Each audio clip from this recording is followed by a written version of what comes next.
Welcome to Breaking Ice and Building Bridges from Possibilities. I'm Kelly Johnson. And I'm Byron Jackson. Glad you're here. Connecting a community through conversation.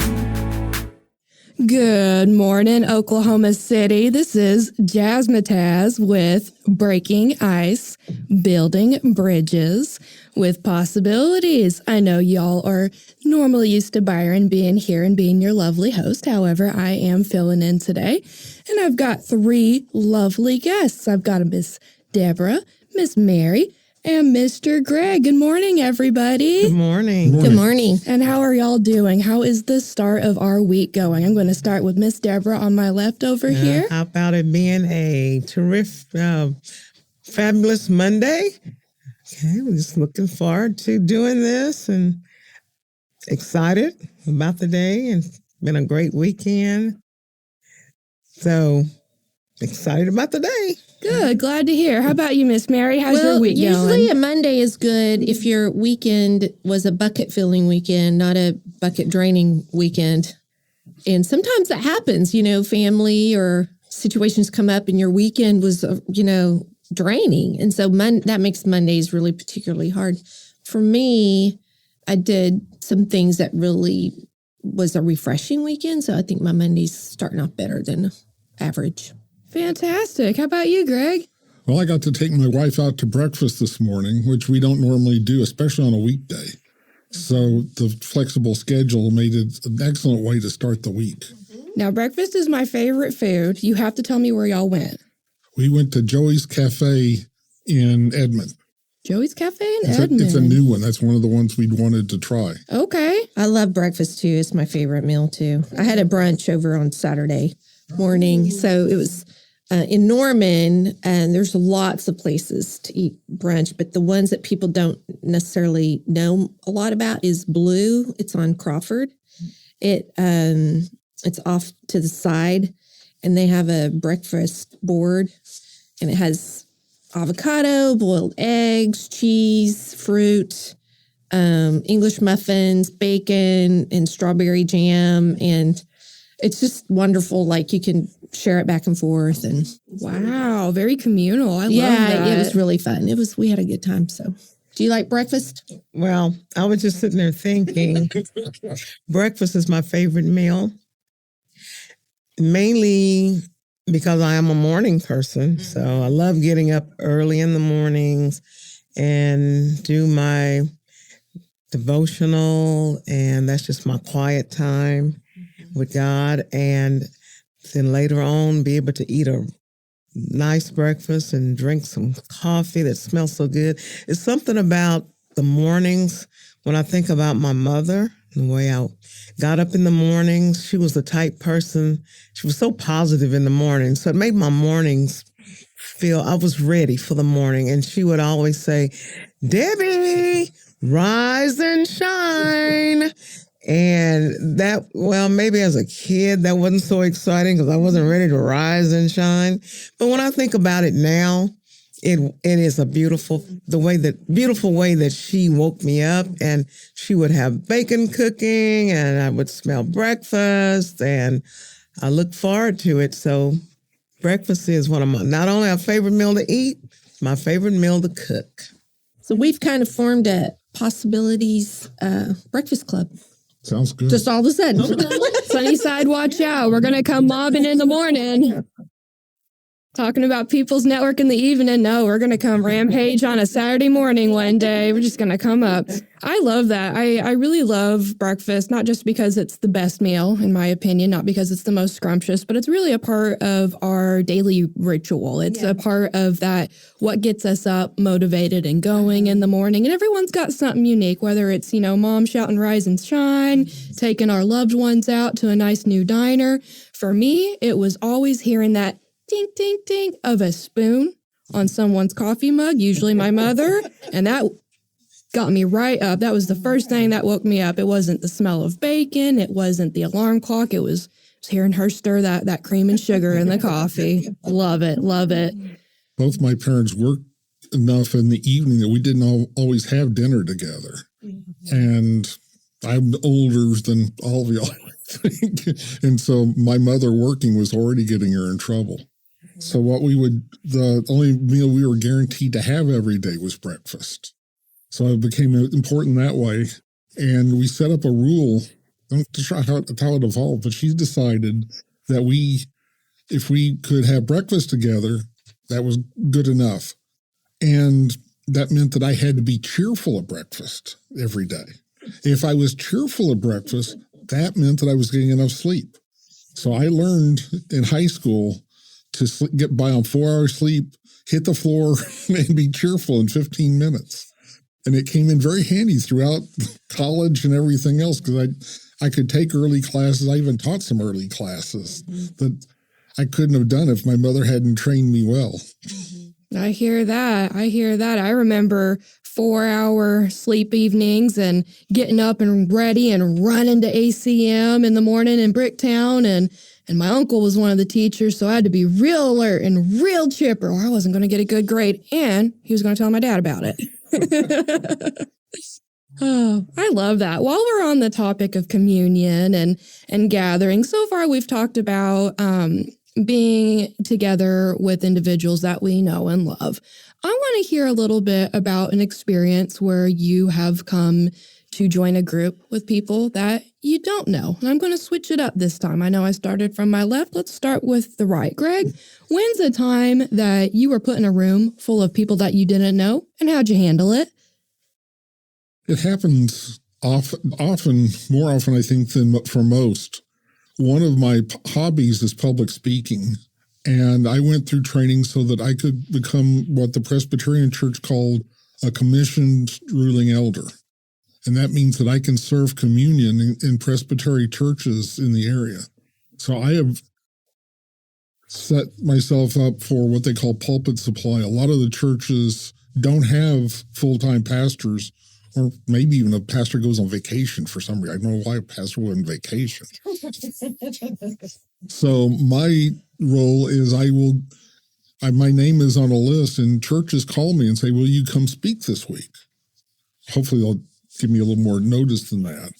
And I walk in, I don't know how many people I'll see. I can ask and everything, but it's totally out of left field. I've done it as far west as Hobart, and I've been to Chickasha a lot. And I've been to Pauls Valley, just all over the state I try to keep it within a couple hours. But it's a way to help the church and to bring some happiness to people. Wow, that's incredible. That takes a lot of heart. Would you say that Toastmasters has been a big help in making that process easy for you? I don't know if I could have done it without it. It helps me focus what I'm going to speak. It's striking too, because most Toastmaster speeches are 5 to 7 minutes. I would be very popular at a lot of churches if I did a 5-minute sermon. So when I went through training, they said they usually don't yell at you if it's too short, but 5 to 7 minutes still seems a little weak for what they want. But so I've learned how to do better with vocal variety and imagery and all the public speaking things that a minister has to have. And I have to be able to give an entertaining one because I'm not trained as a theologian. I read about what's the scripture is going to be for that week and have to come up with enough to give at least an interesting sermon out of it. That's incredible. I love hearing positive Toastmaster stories. I always hear, well, I was very nervous and it has shown and given light to my stage fright. But that's a beautiful thing. And I love that you're bringing communities together with your gift. And that makes it's ironic for the question because I actually joined Toastmasters not because I was afraid of public speaking. That didn't bother me. I have a social anxiety to a point where I don't like talking to people I don't know.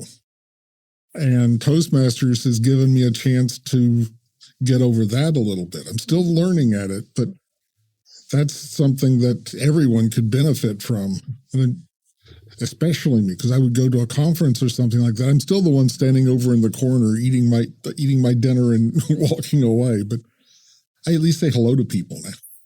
Fantastic. I love to hear it. What about you, Mary? Well, being I don't know if we're supposed to disclose what we do in our life on this podcast or not, but At your comfortability. Okay. Well, I am an elected state senator from Norman. And so in my district, one thing that happens is you tend to know a lot of people in a lot of rooms that you walk into, or people that are there because you have some kind of long continuity of relationships. And then rooms at the Capitol, I end up, even at receptions and things, there'll be lots of people that I know because I've just been serving with them at the Capitol. So I had to stretch my mind to think of a time. And over spring break, I went to Boulder to watch my daughter's significant other perform in a trumpet competition. And it was a national trumpet competition. So it had trumpeters from all over the United States. And a lot of them were staying at the hotel that we were at. So I was in this community of very well playing. They were very talented trumpeters. And it was really interesting to see the culture that formed around that and the way that people interacted with each other. So when we get on the elevator, then my conversations came around, what pieces are you playing? What part are you, because they had from high school all the way up through graduate students, and they were from all over. And you could tell from T-shirts what part of and also drum and bugle corps. I don't know if a lot of people don't know about DCI, but it's this whole other culture of like almost professional marching folks that compete. And so you could tell from their T-shirts what part of if you were familiar with that. So that's kind of what I just try to pick up on what the culture is, and then try to ask curious questions about where they're from and what pieces they're playing. And I find a lot of comfort in that because I feel like the demands of me personally are very, very low. Because in places where people know me, I feel like I have to perform, or meet their expectation. But when you're a fan of trumpeting and you're just there to cheer someone on, that's an easy role that I can fall into line with. And one time I was at another place. I think it was in Tulsa, and they were having a choir competition going on that day. And a choir was in the hotel with us. And one of them was on the elevator, and I got to say, "Do you like your pieces?" Because that's a big thing in choir, because sometimes you sing stuff you don't really like. And I knew that from my own daughter. She goes, "Yeah, I really liked it." And I said, "What piece are you, most excited about?" And so she was able to tell me about. So I see it's a challenge to try to figure out, like, how does this culture work? And how do these people interact with each other? And, how do they greet each other? And how do they deal with disappointment? And how do they deal with competition? And, so that's the most recent time that I can think of that I was in a group of people that I didn't know. Well, that's fantastic. I always love a good music competition. I haven't been in one, and I'm going to say about 15 years. So takes me back. Yeah. Love it. Love it. Ms. Deborah. So as I was listening to the other two, it helped me. I'm glad to know that I'm the third one. That gives me ideas. And now I know who Greg is. I know where I met you, in Toastmasters. And that's interesting because I'm in a club that's called Let's Talk Toastmasters. And when I joined in April of last year, not so much to get over my fear of public speaking, because I have spoke quite a few times, especially in my church. But I did it because I wanted to become more effective when I say something. I believe that we have a message, and that message has to be, come across effectively so that it moves people, whatever that message may be. So I thought about, in Toastmasters, when I joined in April of last year, I came before a group of people that I had never met before, didn't know what Toastmasters was all about. And I was there, April, May, June, and they asked me if I would be their president. I wanted to follow backwards.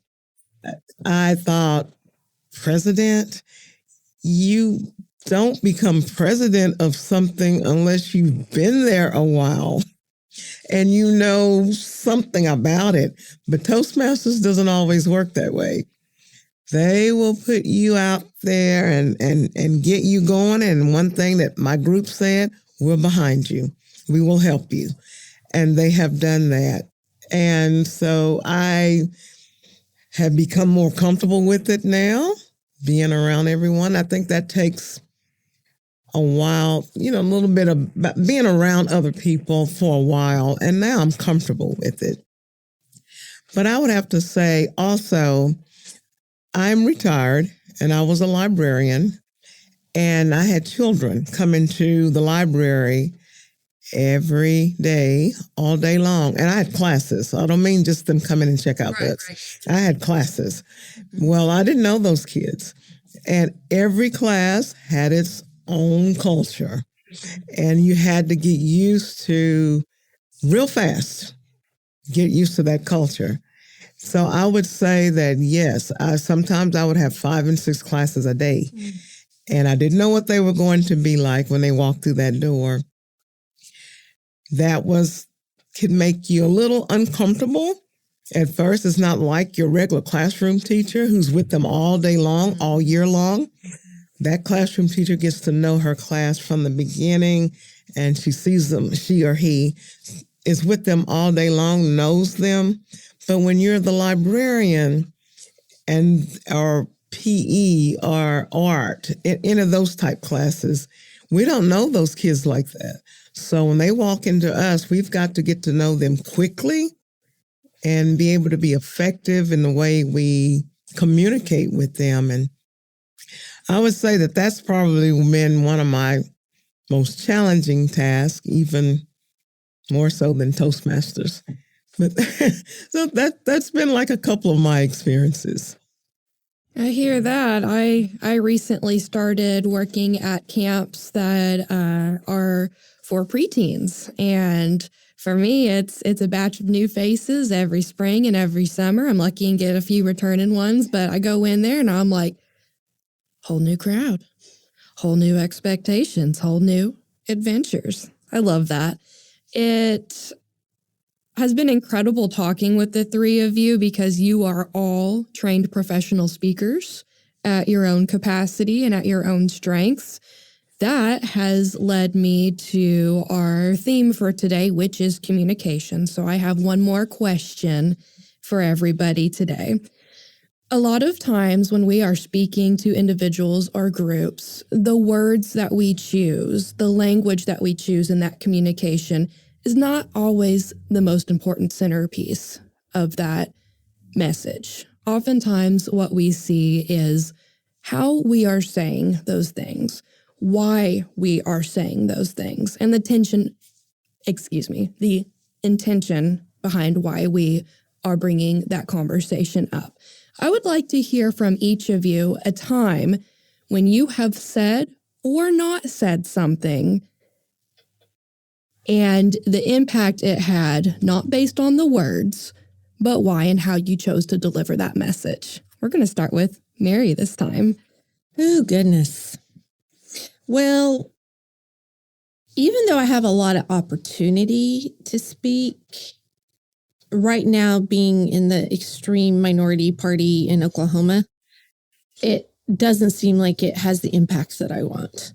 So I think I kind of fall over into the duty to speak, the responsibility to say something, even when you know that it's not going to have the impact that you would desire, even though you know that it will probably even make you feel even more unheard because you don't get the result that you want. But sometimes I find myself acting on that duty to speak for the people I represent in hopes that people 20, 25 years, 30 years from now will hear it. And I'm really particularly interested in looking at speakers from 30 years ago, speakers from 60 years ago, even 100 years ago, that were telling us something now, that we're just now understanding and we're just now accepting. And so I think the duty to speak sometimes kicks in when you know you're going to be ignored, you're going to be made fun of, you might even be punished or targeted for saying what you have to say. It sounds like we've got a lot of religious people on our panel too. And so I've been reading Jeremiah, and I didn't really know much about him. But that dude only had 2 people listen to him. He was thrown in a clay pit, left to die. And finally, this king gets him out of the pit, and he goes to the king's like, I want you to tell me what's going to happen. He was a prophet.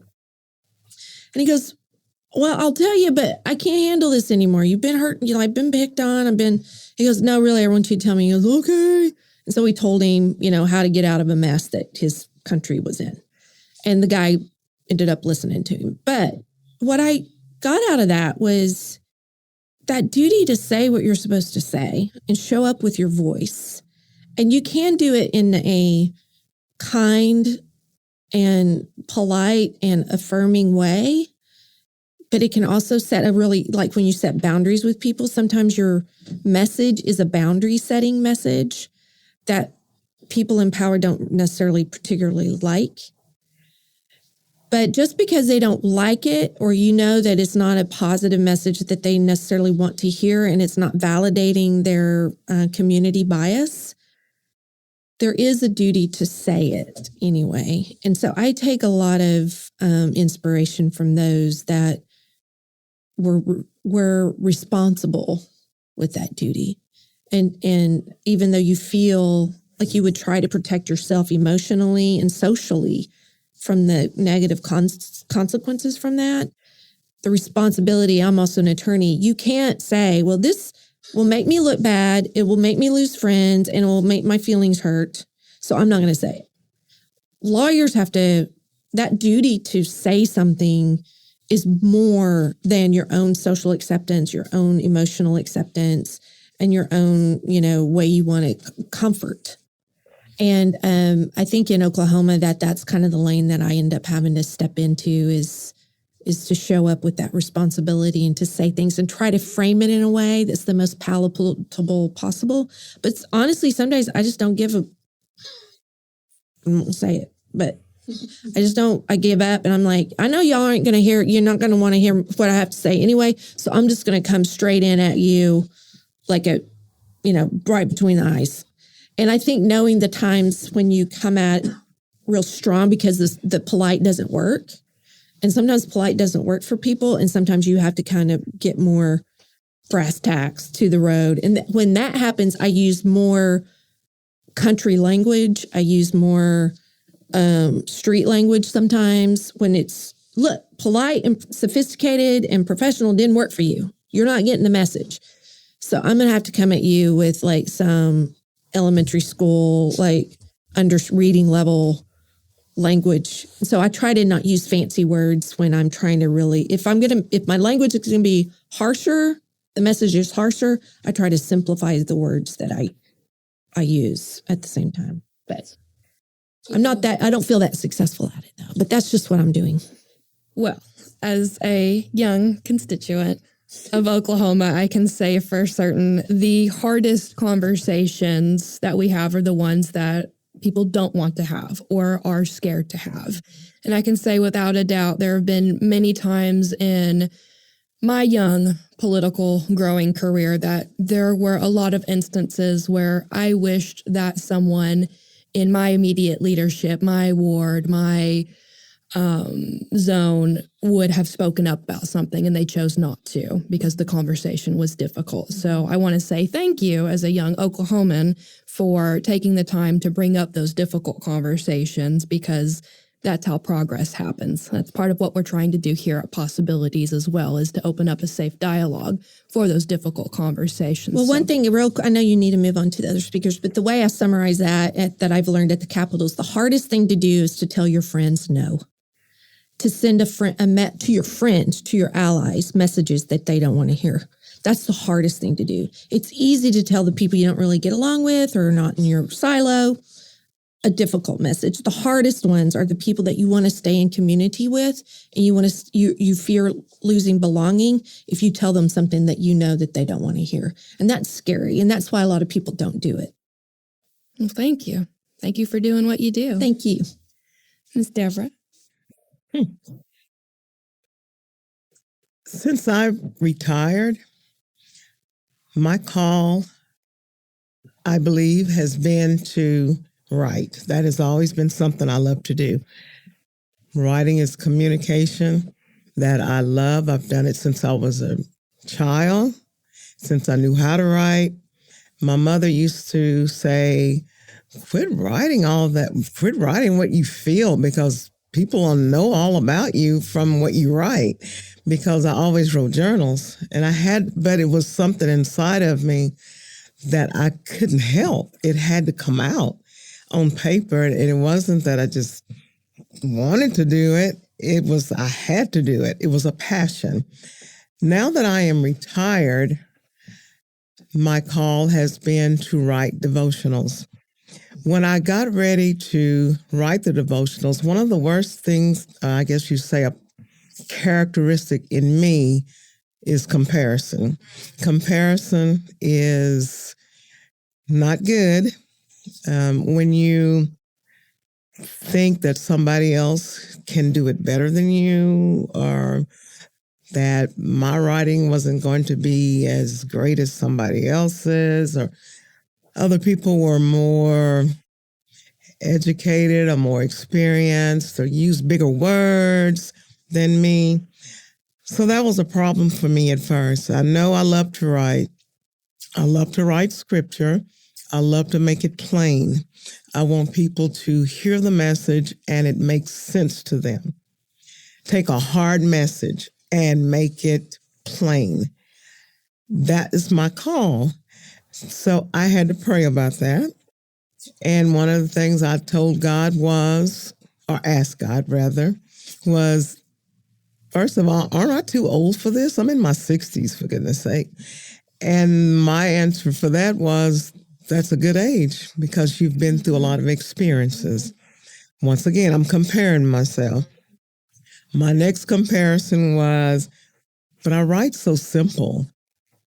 And other people use bigger words and their language is so strong and different than mine. I write very plain and simple.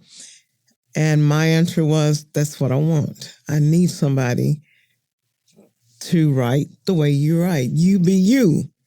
Do it your way. You're not that other person. They are called to do it their way. I call them to do it the way they do it.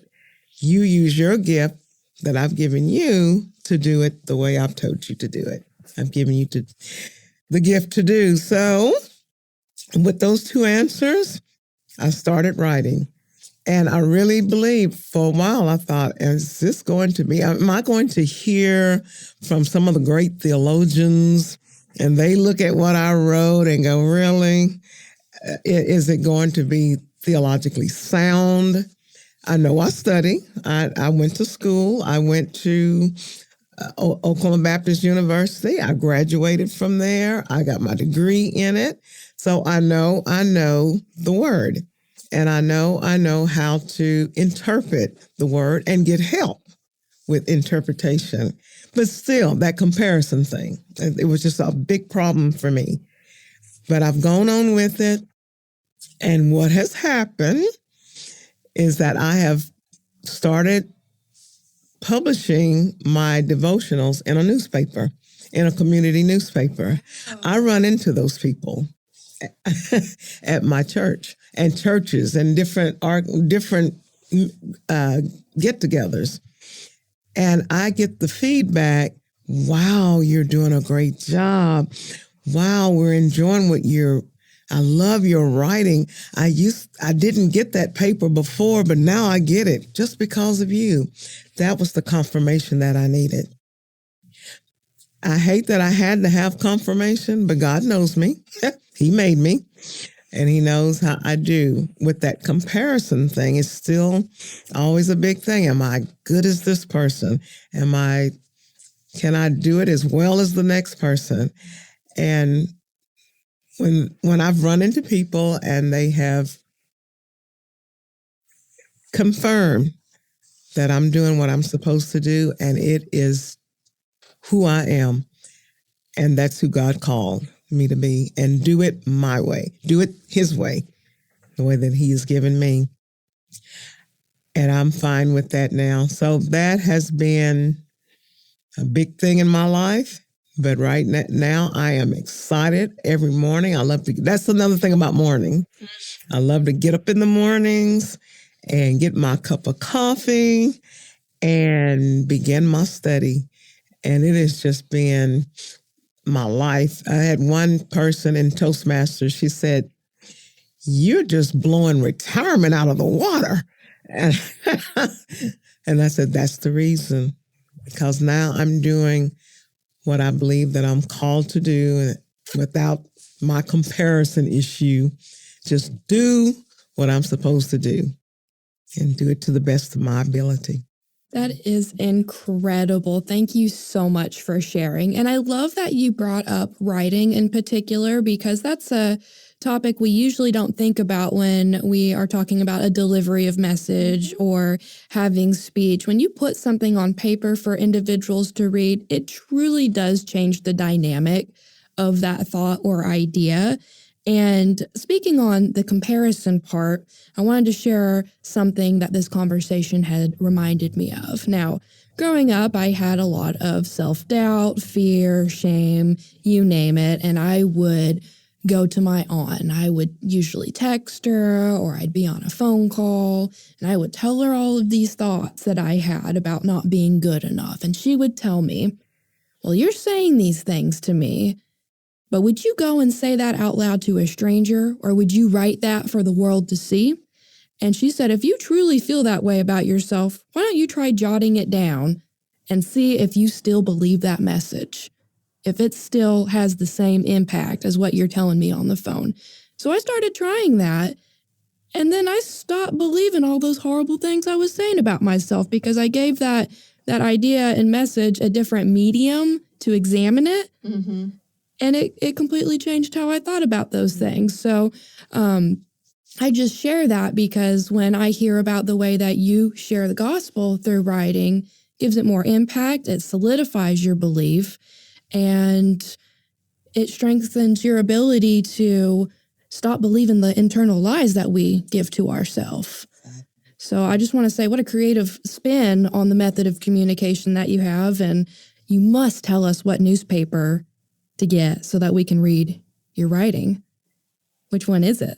Yes, it is the Oklahoma City Herald. Okay. And it comes out every Friday and just once a week. So I only have to put in my devotionals once a week. Angela Munson, I believe, is the editor. Used to be one of the senators. She used to be my rep and my senator. Well, when it was Vicki Miles LaGrange was my senator, and then Angela Munson was my rep, and then she moved up because I used to live over by Bishop McGinnis when my husband was at medical school. So anyway, they were my first role models for elected officials, and how they treated me is how I try to treat people that come up to the Capitol. So that's and neat. I've heard many, many wonderful things about Angela Munson. But when I began writing, I thought, where do I need to put this so the public can read it? Where, besides just in my closet, in my room. And one of the ideas came to me was to put it in the newspaper, in the Herald, because a lot of people, it's a community paper. It tells us, all the things that's going on, especially in the African American community. And so I called the lady who does the printing, and she said, well, I will give this to Angela to see what she thinks about it. Well, that made me feel awfully good when Angela Munson said, yes, I want that in the paper. So that was another confirmation for me to know that I'm good enough. I'm good enough. Just like you said about that comparison thing, it's really a big thing with people, and sometimes more so with some of us. And it's just something we have to get beyond. And a lot of times we need a lot of confirmation. And God is good. He always gives me that confirmation I need. Well, you have a beautiful gift, and we are honored and privileged for you to share that with us. Greg. Talk about comparison. I'm in front of three highly talented women. You talk about somebody who feels really small. Jeez. My mother was an attorney, so I understand what you went through as an attorney. In fact, she met my father when they were in law school at OU. So it's the woman lawyer has even more fun than a man lawyer sometimes, having watched them practice law together. As these stories were being told, the thing that first leapt to mind is the story of the Emperor's New Clothes, because that seems to be a lot of my life. As I said, I'm a scientist, and you think in science there's a right answer. Mm-hmm. Not like law, not like theology, not like making law, because you can actually 2 + 2 better darn equal 4 every time. And it makes it it's made it more difficult in my career, though, because sometimes you have to tell people they counted wrong. And you can go a long time with working off the wrong information. And that's not something that I've ever been very comfortable with. I'm much happier everyone knowing everything. And if there's a problem, we fix it. We don't kick the can down the line till someone else has to fix it. And I've lost jobs over that. And I've tried to do what I thought was right, and I'm not very good at keeping my mouth shut, unfortunately. So that's what I've run into. A great example, one company I worked for, they were doing testing for a startup drug company. And when I joined my company, they put me on this project and told me, go finish the testing for the startup. Okay. Looked at the results. It wasn't working. They'd all convinced each other for a year that the data was valid, and it wasn't. So I got the joy of first telling my boss that it didn't work. And then next I had to figure out a way to prove that it wasn't working, because it's not an opinion unless you can prove it. So I proved it to him. He said, okay. I said, what do we do? Do we tell the client it's no good?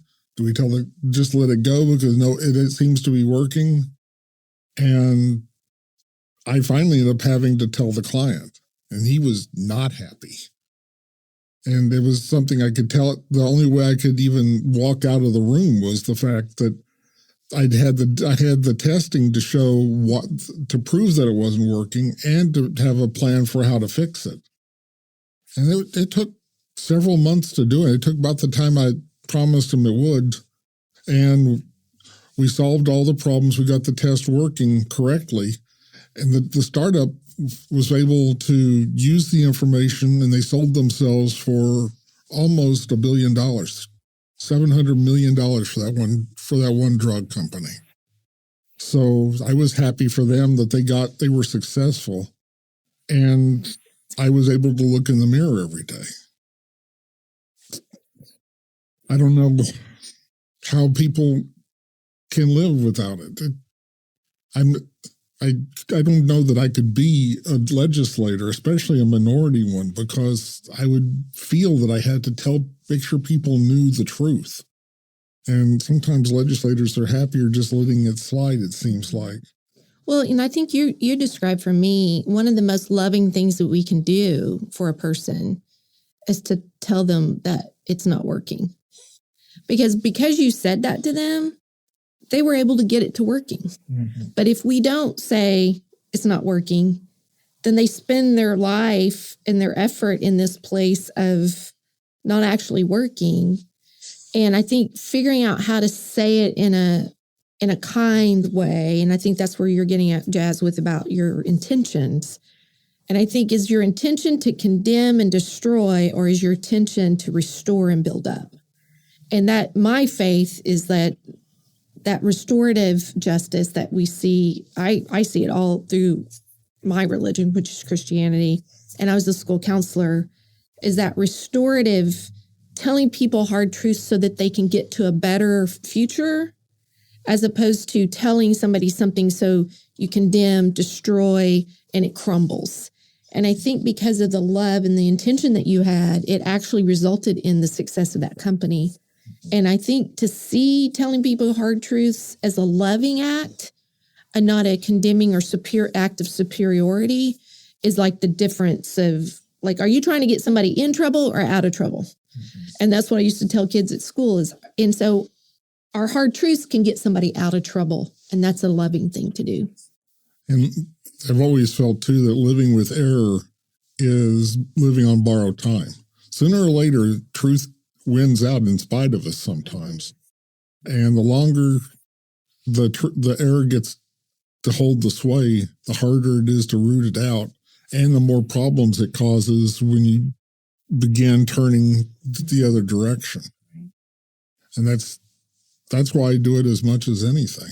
And when I was listening to you too, I thought, well, that could cause some social anxiety. Oh, yeah. You know, like if your message is, I know you don't want to hear this, but, and if you're the guy, you know, I call it like you're the nun at Las Vegas and you're going around messing everybody's fun up. It can cause, you internalize that. It can cause social anxiety. It really can, especially if a lot of your interactions have been. So it's good you did Toastmasters because it gives you an opportunity to see, oh, not everybody's going to treat my message like I just blew up a whole company for a year's worth of work and now they got to redo it, you know. So I could see that would, especially in Oklahoma, because science and Oklahoma don't always get along.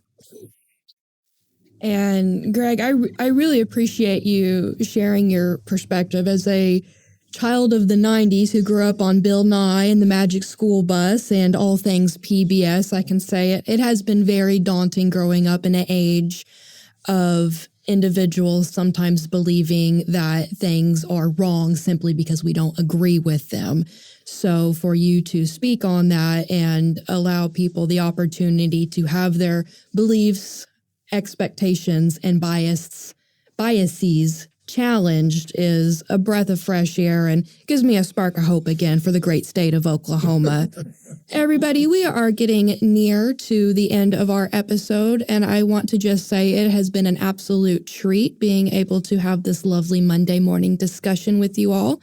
And for our listeners, I part with you 3 nuggets of wisdom from our lovely guests, and that is to not be afraid to have difficult conversations with the ones we love, for us to find unique and creative ways to spread the message from our heart, and to always allow someone the opportunity to learn something new about themselves or from others.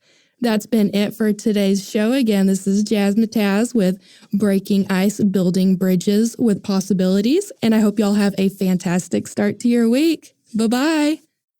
Connecting a community through conversation. Breaking Ice, Building Bridges is the Possibilities community podcast platform. Thanks for tuning in.